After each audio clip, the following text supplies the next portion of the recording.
Oh, that evil is all over the New York Giants. They got some bad juju around here in MetLife. This is Tim, New York Giants Tech Talk, powered by Online Big Blue LLC. Want to talk about, are the Giants as bad as their record indicates in this 2024 season? This was an interesting video to do because it kind of started off as a joke, kind of a labor of love, we'll say, because I literally went back and watched, and it's painful, and watched every Giant game this season. Yeah, that's how stupid I am. Because I wanted to see for my own self, because, you know, we've said this before on the show, sometimes the mind's eye wanders as you get distance from something. And I wanted to see just how bad this team truly is, how bad they were from maybe the beginning of the season. Maybe there was a turning point where they kind of just went a different direction. Maybe there was something that happened that just put this pit in our stomach, also known as the New York Football Giants. So I literally, for the last couple of days, which is why I haven't done a video, watched every snap of every single Giant game going back to September 8th. Yeah. I'm sorry. Some might call it a labor of love. Some might call it stupid. And you know what? And speaking of stupid, we know what time it is. Stupid Giant Twitter post. Oh, this one comes from Talking Giants. I love this one. It wasn't a Twitter post. It was more of a short about how they talked about how Joe Schoen has not done a horrible job with his trades. That he's holding out for certain things, so he, you know, his trades were pretty good. Oh,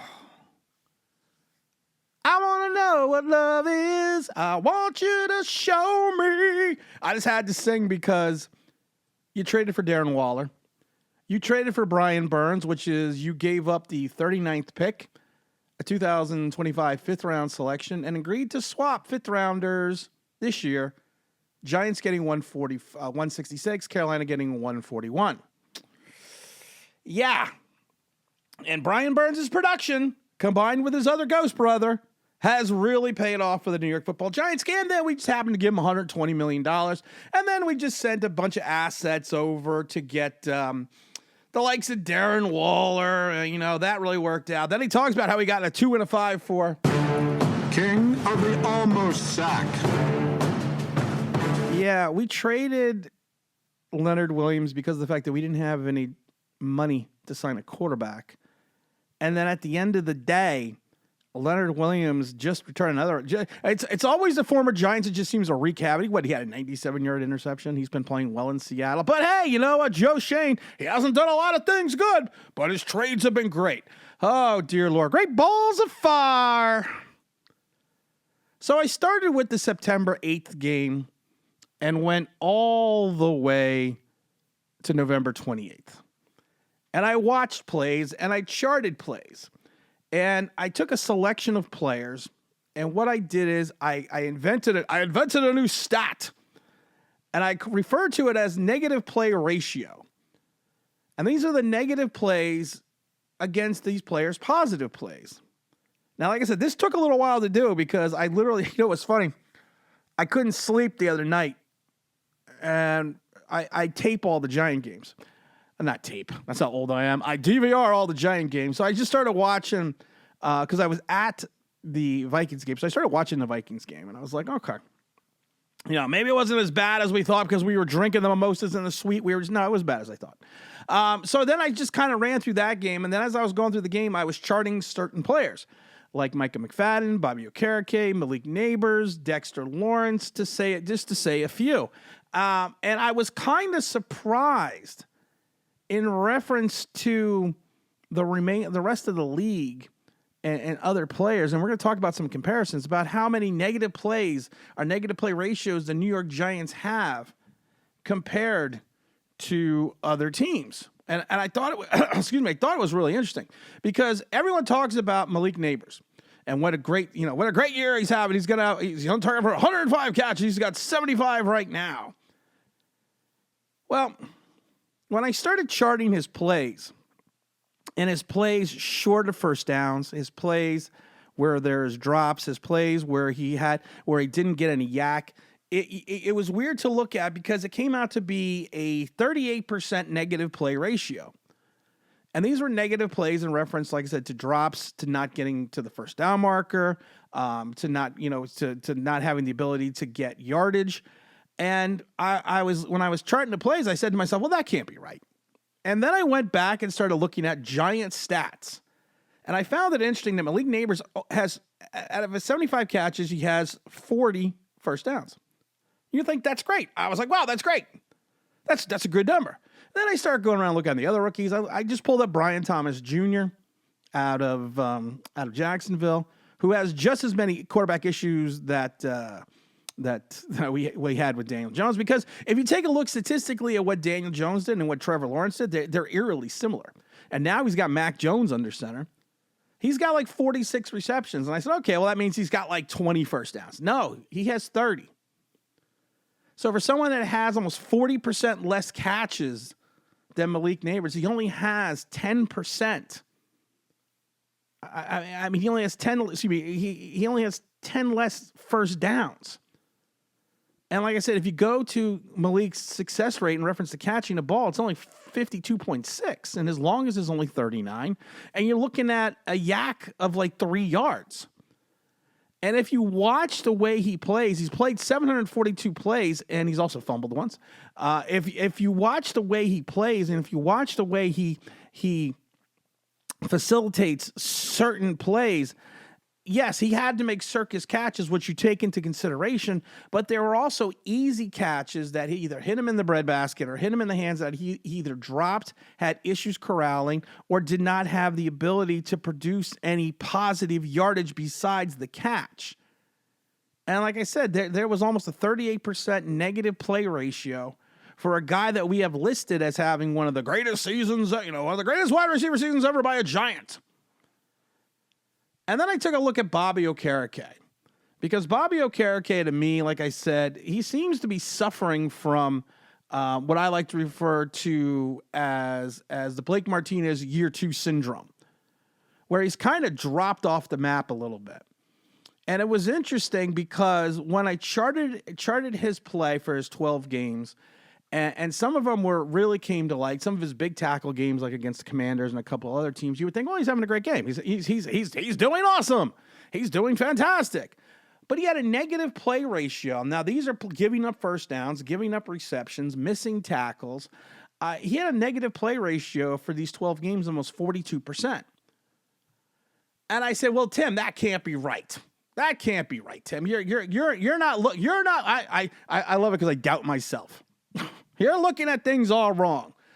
So I said, okay, let's go. And again, these are stats from the Giant websites, not from Pro Football Focus. These are just NFL stats. He has the highest missed tackle percentage of his career right now at almost 8. He has, and it's interesting because like last year he had 149 tackles, only missed 12. He's got 93 and he's already missed 8. I was like, okay, that's interesting. He's only, I thought that was kind of weird. And then you take a look at some of his other percentages. And I was laughing because I was like, well, he's the run stopper. He's the Blake Martinez. He's the gap filler. That's what she said. Yeah, with his 93 tackles. We've talked about these before. We talked about this with Tate Crowder. He has 47 solo, 46 assists. To me, assist tackles have always been the fact that they're pylon stats.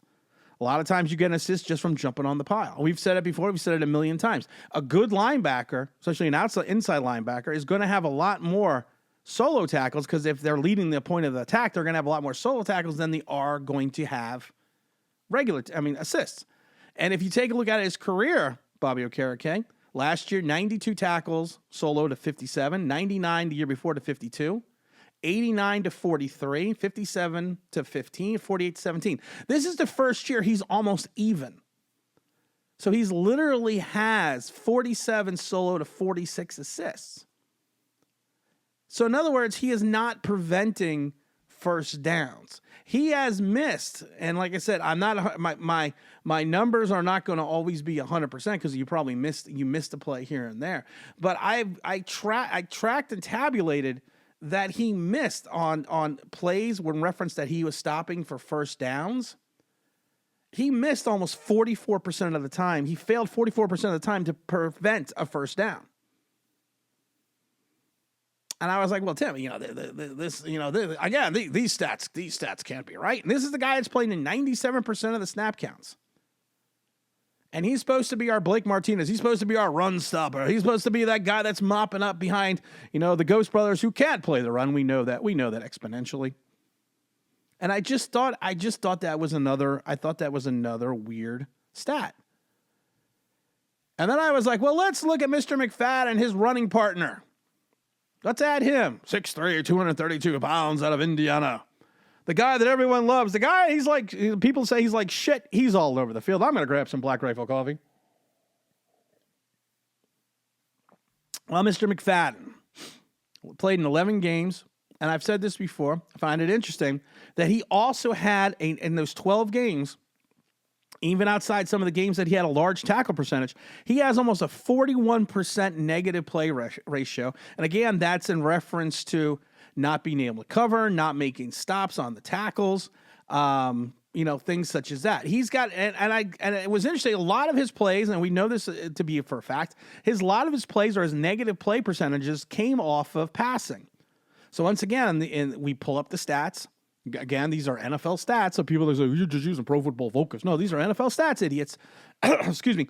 His completion percentage against is 82.4.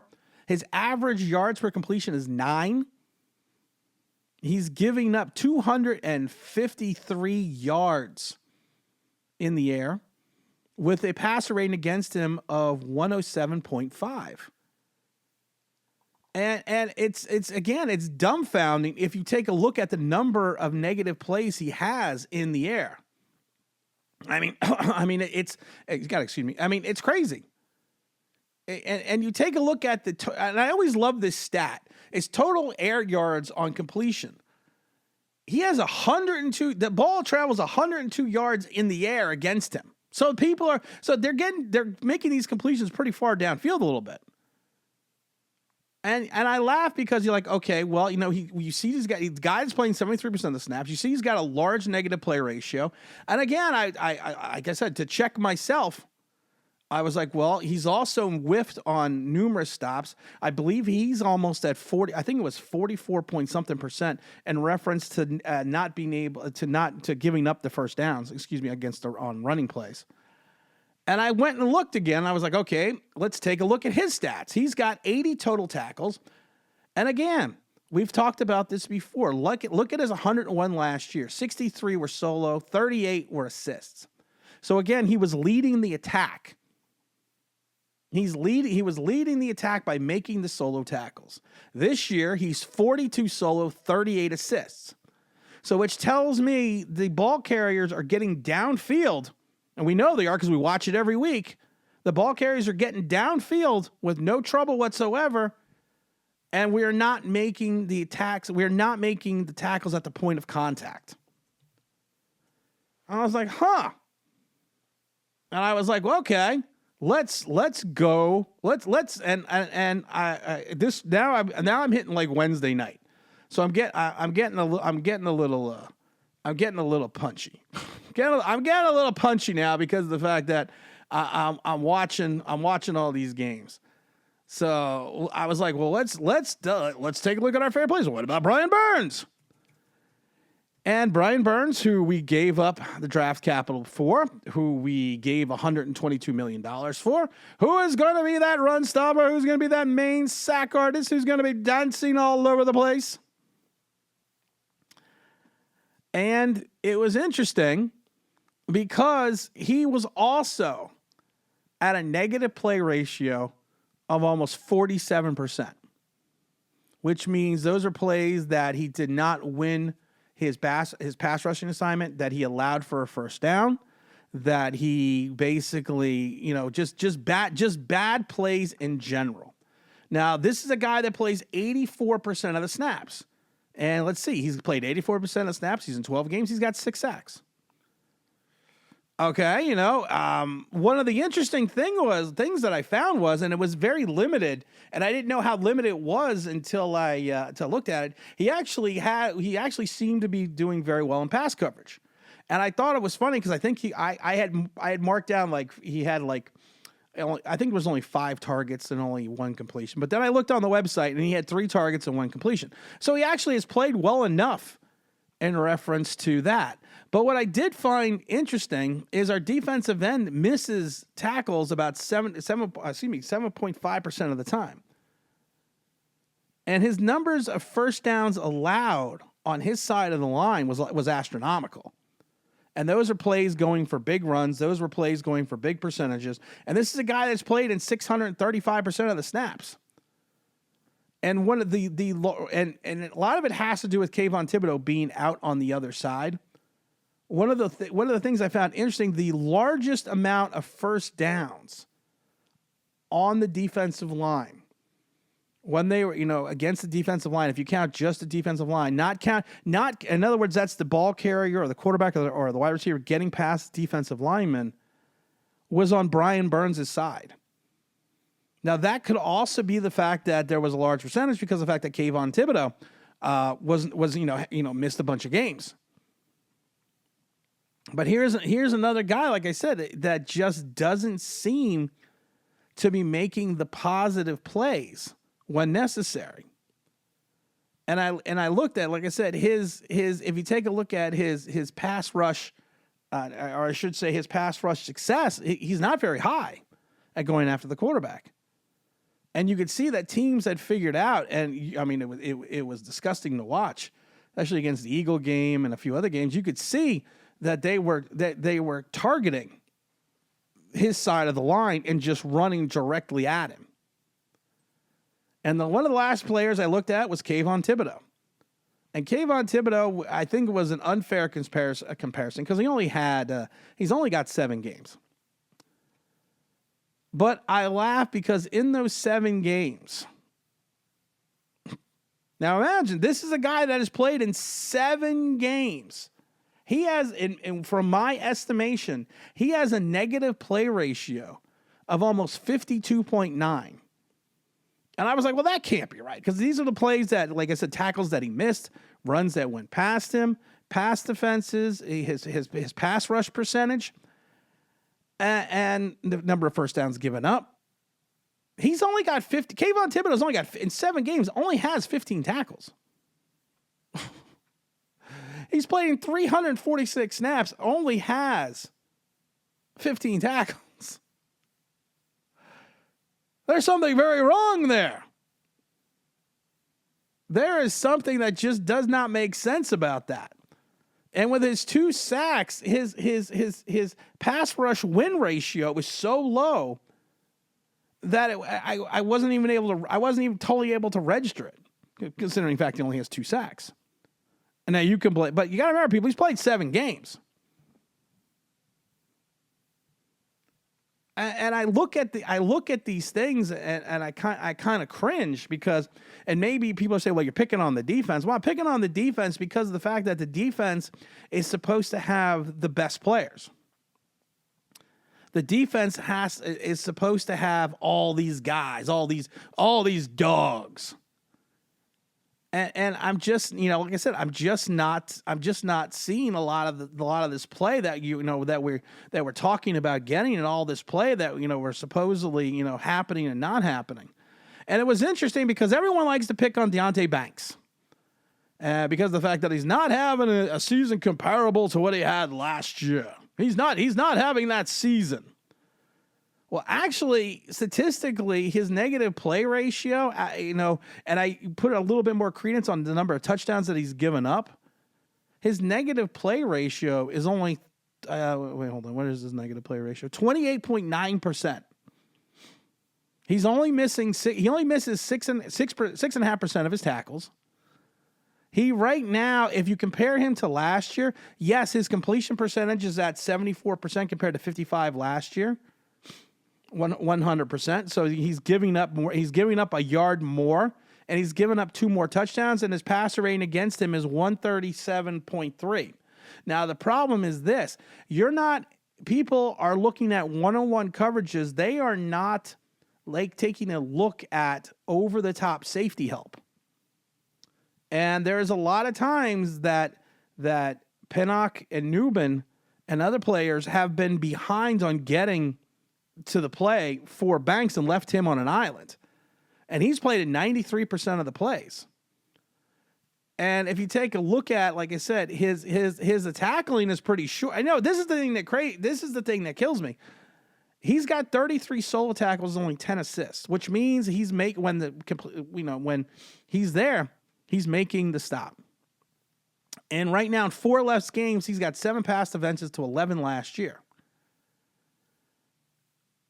So you look, and of course he still doesn't have it. He doesn't have an interception this year, but no one on the team does. But his play is not as bad as people are making it out to be. It's comparable to last year. The problem is, though, like I said, he's not getting a lot of safety help. And this has always been a problem with Shane Bowen's defense is going, and we've talked about this ad nauseum. When Jim Schwartz was in Tennessee, they had better secondaries. If you go read the Daily Tennessean, I basically think it is, the 2 years he was in Tennessee, his job was to be Shane Bowen's mentor. That was solely his job. And I laugh because you're like, okay, that's his job. And that's what he's supposed to do. And that's when they had their best secondaries. Shane Bowen is not known for having good secondaries. Now, one of the reasons I bring up Banks is the fact that you got to take, and like I said, you're blaming Banks, but you're not looking at what Jason Pinnock is doing. And Jason Pinnock right now is one of the key reasons that Banks is not having, in my mind, a stellar season. He's giving up 63% pass completion, 181 yards, 12.9 yards of completion Pinnock is giving up. And his tackles, your starting safety has 33 solo tackles, 53 total. This is your starting safety. And he plays at 96% of the snap count. I don't have a negative play ratio on him because I didn't go through all the players. But this is what we're looking at. So all this presumed talent. Now, some of these players are talented. But I just think, and I've said this before, and I blame Joe Shane, I blame Shane Bowen, I blame Brian Dable, I blame John Mara. This is a cut and paste team that is not constructed well from top to bottom, and this is an entirely revamped roster almost from 3 years ago. And now people are talking, well, they're going to have $60 million in cap space next year. That's great because you don't have a quarterback. You don't have a quarterback on your roster that's worth a damn. So, yeah, when you don't have a quarterback, yes, you are going to have a very high salary cap number because you've taken away that $45 million. It's the basic things that just drive me crazy. So, long story short, is this team as bad as they look? Yes, 100%. Is this team devoid of talent? No. It has talent, but I think the talent's being underutilized. I think a lot of these players' talents don't mesh together, and they're in the wrong systems. And then like I said, that is the architect of your general manager and your head coach. To make a long story short, but I did find it interesting. Like I said, players that we perceive to be the strengths, the stalwarts, are not having the seasons that we perceive them to have. Oh, I don't know when we're gonna have another video because this took a lot out of me to do all this. But maybe we'll do a live stream on Saturday or Sunday. We'll have to wait and see. As always, don't forget to like, subscribe, don't forget to ring that bell if you want to know why. That'll be awesome.